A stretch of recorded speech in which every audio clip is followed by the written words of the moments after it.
Well, this week we're pleased to welcome one of the newest members of Maryland basketball's team. We got Selton Miguel on, former basketball player for Kansas State and USF. One of the better buckets in the conference last year, averaging around 15 points a game, and committed to Kevin Willard's squad to hopefully give the Terps some boost. Selton, thanks for hopping on, man. No, I appreciate you guys for having me on, man. For sure. So we got to start with the first question here. So talk to me a little bit about you've played in some interesting places. How do you think you're going to fit in the state of Maryland as a whole, not the basketball side, but you've been to some dope places: Angola, Portugal, Yeah. Kansas. I don't know if I call Kansas cool, but and then Florida too. Where do you think Maryland's going to rank in that aspect? I think between Florida, Kansas, now Maryland, I feel like Maryland definitely gonna be probably a top two because nobody can beat Florida. You feel me? Florida is really the place, but I feel like Washington, Baltimore is a Yeah. good place. You know what I mean? I like it. I was there in a visit. I really like it. It's not different than Florida. The weather gets crazy, of course, later on, but now it was chill when I was there, so I really like it. Yeah, and then it's been good though. Like I think I'm a fit in pretty good. So you took a visit. What did Coach Willard what did you see on your visit? Did you go to DC? Like what was kind of the tour like? It was just basically campus, you know what I mean? College Park, where they live, facilities, the school, places around campus where they eat. Yeah, that's about it. Like basically, yeah. Any restaurants you're getting ready to try? What's Sultan? What do you like? I actually tried this restaurant close to campus that Coach Kevin didn't even know. We went to like a barbecue place. Okay, Yeah, it was gas. nice. What was it about Maryland that kind of sold you to commit here? Was there something on the visit that kind of impressed you? Something Coach Willard said? What kind of moved you to come to Maryland? Like Coach Kevin Stink is a coach that just got a job here. He's from Baltimore. He was the coach at UCF when I was the assistant head coach in Maryland. So I really had a great relationship with him even before I even went to Kansas State. So like my relationship with him come from like high school, and like just me playing USF and playing against UCF while he was there. Um, I bust their ass. So like the respect was different. And then as soon as he got a job, he was the first person he called. He was like, "Yo, we gotta get this done." You know what I mean? And then I was looking for a new home too, in a bigger stage. So I just feel like Coach Kevin Stink was the one of the biggest influence me. But at the same time, Coach Kevin Wheeler, I like how he let the guards play, the freedom they had. Coach Kevin Wheeler, when he was recruiting me at a port, he was really like looking for somebody that can create his own shot and can come in and really like score the ball. So you know how much I love score the ball, how much I love to shoot. So like I see what he do with Jamil Young and Miles Powell and guards like that. They can create his own shot. So like I was just like, man, why not? You know what I mean? Especially in the Big Ten, a bigger stage, and especially Maryland, a basketball school. Like why not? Like what I mean? They had a bad year last year. It's good. Like East College basketball, I have good years every year, but like I feel like coming in with the class we coming in this year, a couple transfers, and we got a good front court. So like that's just gonna help us and have so much space for us guards to create, and so having a decision like that, and seeing what the coaches want from the guards and what freedom they have, I just felt like Maryland was the best fit for me. You brought up the transfers. Obviously, other guards, Jacoby Gillespie, Rodney Rice. Have you talked to them at all so far? And how do you think that you guys are going to mesh well on the team? I talked to Rodney. I ain't talked to Gillespie yet. But just watch them how they play when they where they come from. Gillespie's a good point guard. He can really shoot. Like I think coach losing a point guard. I think Gillespie coming in to like replace him. Rodney coming from Virginia Tech. Can shoot, athletic, 6'4", 6'5" guard. He's from the area, and just seeing guys like that, and you need guys like that to be on our team. Like you need guys that can create, can create for themselves, can play with the system.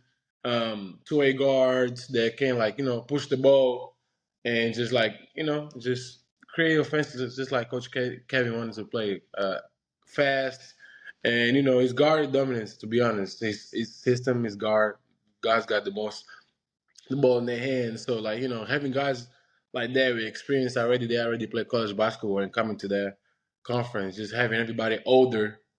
I just feel like it's a great fit. So you said you have Kevin Norris, you have Kevin Willard, and then I'm sure there's another player that helped factor into your decision, your cousin Bruno Fernando. How impactful was he in getting you to come to Maryland, and how much attention did you really pay to Maryland basketball before the past couple months? Oh yeah, I knew about Maryland even before I went to Kansas State. I really wanted to go to Maryland and live in high school, but at the same time, I already was going to Kansas State since I was committed to Kansas State since I was like sophomore in high school. You know what I mean? So like I seen Bruno going there and then things like that. So I was like, damn, like it's my guy going to good school. But at the same time, yeah, Bruno definitely was one of the biggest influences too.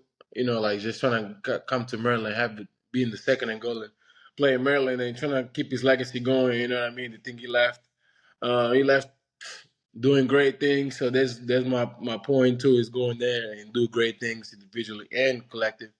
You know what I mean? But just trying to be there to continue his legacy and then trying to be the best Angola I can be. You know what I mean? Absolutely. And then when you left USF, you did something that's become pretty common, where you entered your name into the NBA draft. What kind of went into the decision to doing that, and then ending up taking it out and going to Maryland? At the same time, I'm still in the process. I'm still in the pre-draft process. I was leaving, regardless if I was just going straight to the, doing the whole thing, the whole NBA thing. I was still having one more year. So at the same time, I didn't want to waste it. I want to find a new home, just in case I get feedbacks and I have to go to school. Just find a new home and play in a bigger stage. I'm still going through draft process. Like I'm still here working out. I'm graduating Friday, and then I'm going to Maryland, get my things going on, and then I'll be in North Carolina doing my draft process. So, I mean, I knew I was coming back to college regardless. But at the same time, I wanted to do the experience because I had good feedback from a couple teams during the season I had. So I just want to see, what it is, test the waters, and see what it's like. You know what I mean? Because at the same time, why not taste it when you got an opportunity to do it? Especially when I got good feedback these years. So like I just want to like, okay, let's go. Let's see what it's like, and then and see what happens. You know what I mean? But at the same time, I wanted to like make sure Coach Kevin don't have to worry about nobody else. In case I come back, I would definitely come to Maryland, and they didn't have to worry about me not coming. That's why I went to the visit to let him know like I was coming. I knew before that, but just went to like really talk to him face to face, so you don't have to worry about me not coming. Yeah. So tell me a little bit about kind of a thing I'm sure NBA scouts are paying attention to is your shooting. Your first 3 years of college, you kind of hovered around 30%, so not necessarily the most efficient. And then last year, you took a huge jump. I mean, became one of the best shooters in your conference. Was there anything you changed between your senior offseason? Like, what do you think kind of sparked the growth in shooting?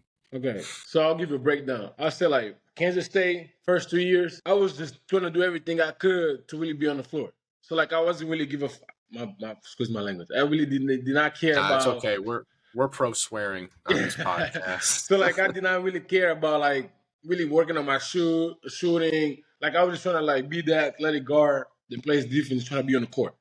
You know what I mean? Like I knew what my role was at Kansas State. So that's why I really didn't care about as much. You know what I mean? Like I knew I wasn't shooting as much. I knew like I'm gonna shoot sometimes, but whenever I got the ball, I'm trying to get to the rack and get a foul so I can stay on the floor. But like transferring to USF, like coming to a lower conference, but the same, it was still like a good conference because you still got teams like Memphis, Houston, and things like that. So like I knew I'm gonna play against great competition still, like people that go to NBA, things like that. So like the first team, as soon as I got to USF, my coach told me, "Is like that shooting gotta improve somehow. Like you gotta do something to improve. I don't know what it's gonna be, but we're gonna be in a gym working out. Because I'm already going to the basket. I already can I already could like shoot me range, go to the basket, things like that. But like the 3-point was really like broke. It was broke. Can be honest with you. So like my first year, I think I shot like 20 or like 19%. Second year, Kansas State, I shot like 22. And then coming to USF last year, junior, I shot 34. So like, I feel like the only thing different was like more freedom. For me, it was more freedom and like it's just confidence. Uh, Definitely put more work in for sure. Like I was definitely like in the gym before practice, after practice, put like 300 shots before practice and after practice. Even this past year was really like that's when I was like, yeah, I have to like even put more shots up.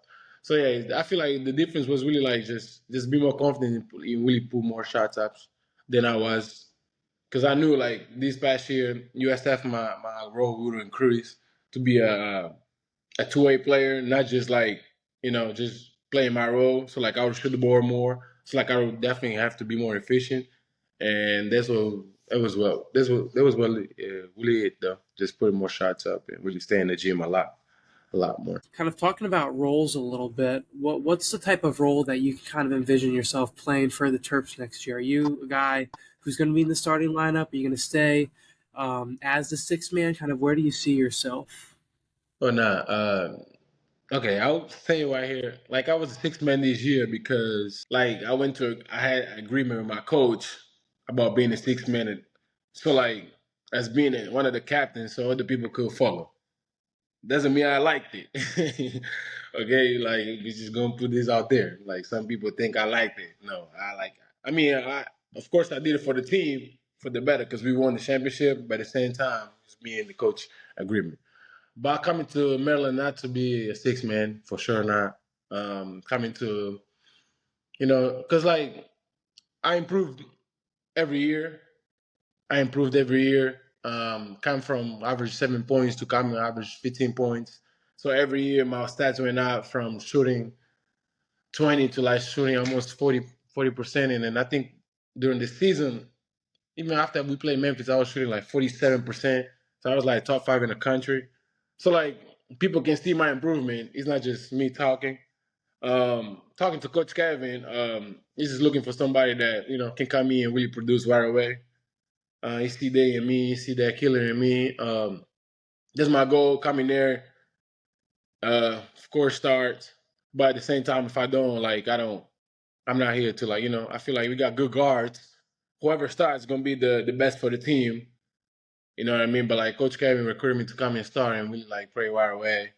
And trying to be that guy that can score without the system, but at the same time can make plays for each other. You know what I mean? For other guys, we got like guys like Derek and Juju on the post. Like they're gonna draw a lot of attention. So like they're gonna give the guard so open like to create or just take the three. So playing those guys and play with a guy like me, um, I mean I don't know. Like I feel like it's gonna be it's gonna be a great year for Maryland.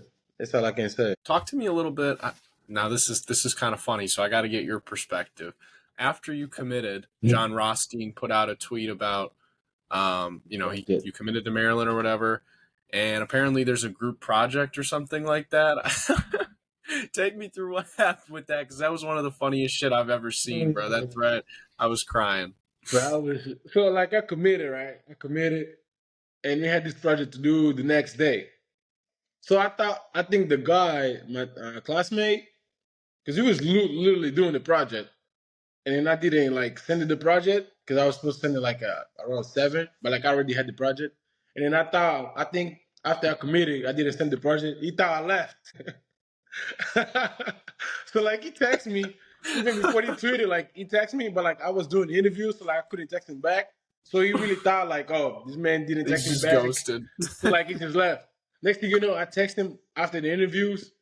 They say, oh, I just sent the thing, but like after that, someone tweeted that he tweeted, this man just left, so we're not gonna do the project. So I was dying laughing too. I was like, no way, this man think I just left, bro. But nah, the great thing is, I saw that. I mean, I took that as a joke. I didn't really take it like, Yeah, 100%. yeah. The next day we did the project, and then we both got 100 and things in there. And then Hey, shut out. yeah. And then after that, he put on Twitter that he was just joking, and then we both got 100 in the project. So That's awesome. yeah, That's good right there. it was just funny. Yeah, that's pretty fun. I mean, people don't necessarily realize, even though you're going somewhere next year, you're obviously still gonna, you're graduating and you're Yeah, gonna yeah, finish that's what finish I'm your saying. academic responsibilities. Yeah, fact. Right on. I want to kind of move the timeline way back to when you were a kid and kind of tell us about when you started playing basketball and kind of, from Angola, moved to Portugal. Take us through your journey for how you arrived to playing basketball in college. Okay, so I started playing basketball when I was 8 years old. Back home, like when I say back home, is Angola, but I was born and raised. My dad's from Portugal, so half of his family lives in Portugal. So I stopped playing. Before that, I was playing soccer because everybody plays soccer back home.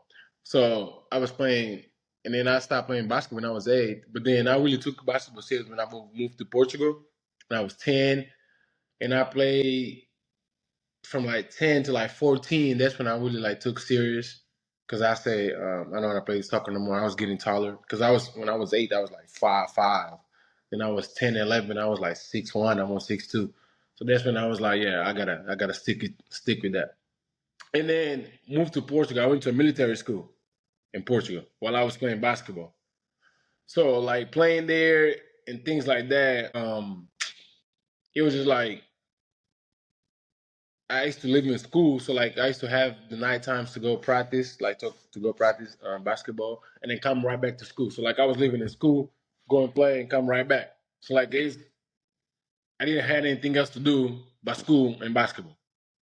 Yeah. So like I played there for 4 years in a club called Benfica. It's one of the biggest clubs in Portugal, even for soccer too.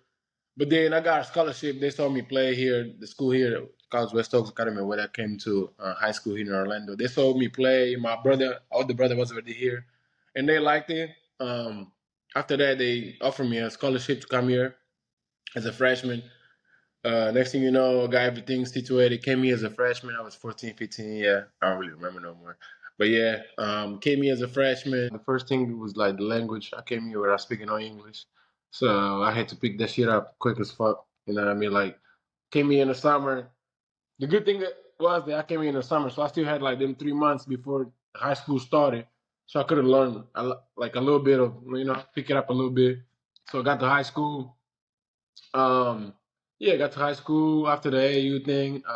My freshman year, I think I had a solid freshman year. Didn't really play a lot because I was getting used to it. I was playing both JV and varsity. And then 10th grade year, that's when I really like make the jump. Stop. I played for a Nike each one teach one. We are BL team, and then I changed to Under Armour team, team breakdown. After that, I was playing 17U as a sophomore. So like after that, I was just getting recruited, start getting offers. Sophomore year, that's when I really my recruiter started really jumping. And then come junior year, I got ranked, and then from there it was just history. Got to my senior year, um, I think I was average like 25. We beat Oak Hill. We broke the school history at Oak Hill Academy. Yeah, it was the first team beat Oak Hill at home since 19. I don't even know. But yeah, got the state championship. I played my state championship, my semifinal state championship with my broken hand, so I couldn't play my state championship basically. So like I broke my hand during the game, the semifinals, and the next day I came, and then everybody didn't expect I wasn't playing because I came with a brace because I had broken my hand the day before, like a couple months before I went to Kansas State, and then next thing you know, yeah, we lost state championship, but had a great high school career. I got my high school jersey retired at West Oaks Academy. Yeah, and today I'm here. Went to Kansas State, USF, and now about to be a Terp. Do you, you clearly care about your country, Angola. I saw that you've kind of helped do some basketball camps over there and, helping out with donations and stuff. What's that process like, and how cool is that for you to kind of be able to go back to your home country and be, you know, a player that people look up to and someone who can kind of facilitate the growth of basketball in Angola? It's just like I don't even know how to explain it. It's just it's. I feel like it's bigger. It's bigger. It's being always bigger than me. You know what I mean? I put it like that because like not too many people had opportunity to come to the States and even playing D1 basketball for my country. It's only was like I feel like 6 or 7, and now it's only like 2, me and somebody else. So Bruno did it at the highest level. I don't know if you guys know Silver de Souza was at Kansas. He did it too. So like Bruno and Silver was basically the first 2 guys coming in. He opened doors for everybody else. You know what I mean? So and then I came, and then people was following me from high school to college. What I did, and then I became even I am not even pro yet, but like I became like you can say a celebrity back home, but like not because of the celebrity standpoint, but like of the things I did and how far I came, and from the struggle I came to like what I am now today. So like when I go back home, people ask me like that was easy, like how hard it was, like it was hard, it was hard. You know what I mean? Just but at the same time, it's good. Like I feel a great accomplishment. You know what I mean? Go back home and like people see me as like as a as influence, you know what I mean? Just like somebody that can impact others to like not just basketball, but like to just being there and talk to kids. There was one day I was one of those kids talking to somebody else. You know what I mean? So like it's good that I can come back and give advice, talk about my story, and they can look up to me as a living proof, not just somebody that did it and not alive anymore. Like I'm doing it and I'm still alive. So like it's good to me because I can go back and then because I know one day I was those kids and today after the hard work I put in, I can give back to them. You know what I mean? Like so it feels pretty good when I'm back home because the love back home is different. Like they just everybody just there happy for us here in the States, like, doing what we do, doing what we love to do. So it's pretty good to go back home and just give it back and be able to like be one of those guys that people look up to. Gotcha. Real quick, are you allowed? I don't know like what the process is. Are you able to make NIL money because of not being like born in America? Like, because I know there's the whole international rule or whatever. Yeah, I think it's ways to do that. Most of the people here, like international kids, that they go back home to do that because like I feel like you're not supposed to get like money in the states in the territory, but like you can still go home, get the money there, and then come back. Gotcha. Yeah. So we're actually I am and Brendan are actually going to Africa this summer to cover we're looking at the MBA Academy, which is in Oh, Senegal. yeah, So yeah, we're yeah, going yeah. to That's nice. Senegal and Rwanda. So I gotta ask, what is the best countries for hoop in Africa? And anything that you think any players that stand out to you that kind of you think the national pride? I know there's the BAL too, which is the Yeah, the new African league league. there. Yeah, yeah. I'll say Angola because Angola got the most titles of like the African championships. But now with the youth, I'll say Nigeria and like Senegal, they're pretty close because most of the kids coming from Nigeria and Senegal now coming to the States and they really good prospects. So like they got a lot of talent. Especially you're gonna see y'all going to NBA Academy, y'all gonna see most of the kids are from those countries and then they really coming good, you know what I mean? So the good thing about those countries, they give you opportunity to those kids in their countries to like elevate and like, like just like get better. You know what I mean? Like my country still gotta like do a better job on that on the youth. You know what I mean? We're not as big as the youth as those 2 countries. I still find it crazy. I go and like look at like I was looking before best African players of all time, and Steve Nash's name pops up on the list, and every time it like it stuns me. He's from like What? I think he's from Johannesburg, and but then he moved to Canada, so it's just always like Yeah, I didn't Hakeem. even know that. That's crazy. Yeah, isn't that wild? Hakeem, like Yeah, King. Joel, all those guys, and then there's Steve Nash, Yeah. Nah, small that's white crazy. point guard. It's funny. I assume in the future, you kind of talked about it a little bit, but you'd want to represent Angola if you're playing for them in the future. Is that something you had on your mind? I know Bruno did it too. Oh yeah, I definitely probably gonna get invited to this summer to go play for the national team even before start with the Turks. Um, Probably gonna have because Angola isn't for the Olympics for the qualifiers. So like we gotta play 2 games to get qualify to the Olympics.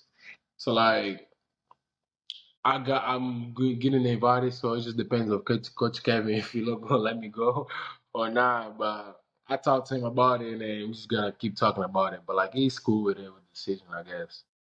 Yeah.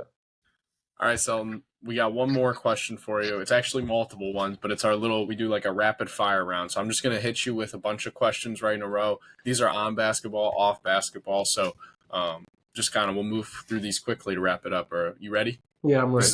This is the most important interview you ever done. So this is a big segment. Gotcha. So first, tell me, question I asked earlier, coolest place you've traveled to or hooped in? Portugal. NBA like model that you model your game after. Say James Harden, but with the writing. Okay. Celebrity crush. I'm gonna get me in trouble with my girl. I'll say Zendaya. Okay. Hey, one in the same. What's what's the thing that you're most looking forward to about Maryland? Just like to embrace the fans. Like I really want to embrace the fans. Yeah. Thing you're most nervous about? Ooh, good one. Probably to the first game. Just anxious. So what's the coolest arena you've played in? And then which arena do you like? If you pay attention to college hoops, is there any in the Big Ten that you're looking forward to? And you can't say Maryland. Indiana. Okay, nice. That's a good one. What's the teammate that you're most looking forward to playing with? I'll say all of them, but like most of I'll say Juju because he already played. He already been in the league. So like I'm really excited because I already got experience to it. So like that pick and roll, me and him, probably gonna be something nasty. Yeah. What's your favorite? What's your shoe model? Like which shoe are you wearing? I know you said you played Under Armour in high school, but you've been to all the shoe circuits: yeah. Adidas, Nike, and now Under Armour again. I'll say like the Currys. Okay, but if you had to choose one shoe, no brand ties, nothing, what are you choosing? Like to walk around the hoop. Just walk around.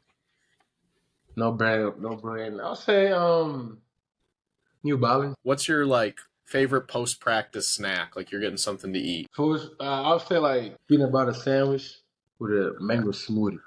Okay. Are you a going out or stay in type of guy? You've been to Florida, you got that area down. Yeah, but I'm a stay in guy. I think I did that early in my college career. Now you're an old guy. Yeah, nah. And then last one for you, if you could Maryland, I don't know if you know this, but Maryland has in its store, it has an ice cream store that all the coaches can make their own ice cream flavor. So they put a bunch of stuff in, and that's their flavor. What would you do if you got a Selton ice cream flavor? So I would have cookies and cream. I have vanilla, and I would have cheesecake. Damn. Yeah. Well, that's how you give half the College Park residents diabetes, but it sounds good, so I'm rocking with you said to choose one. Well, thanks, Selton. We really appreciate it, man. I appreciate y'all. Thanks again for hopping on.